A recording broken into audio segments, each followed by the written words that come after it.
কবুল করে নেই। ওই ব্যক্তির আমলনামাগুলোকে আমি রব্বে কারীম পছন্দ করি।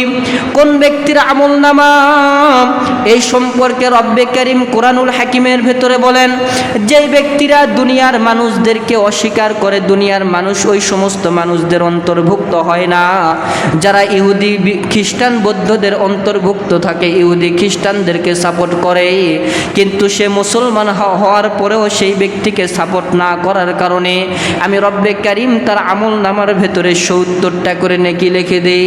সুবহানাল্লাহ বলেন। তাহলে ৭০টা নেকি তো ওই ব্যক্তির আমল নামার ভেতরে লেখা হয়।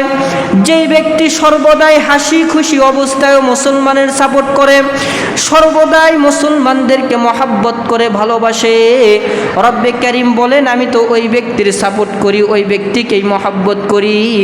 যেই ব্যক্তি আমি আল্লাহ পাক রব্বুল আলামিনকে সাপোর্ট করবে, আমিও তাকে সাপোর্ট করব। যেই ব্যক্তি আমি রব্বে কারীমের দিকে হেঁটে হেঁটে এক পা দুপা করে অগ্রসর হবে, আমি রব্বে কারীম তার দিকে দৌড়াইতে দৌড়াইতে অগ্রসর হব। সুবহানাল্লাহ বলেন। এরপরে আসেন, আমাদের সামনে মুহররম মাস আসতেছে।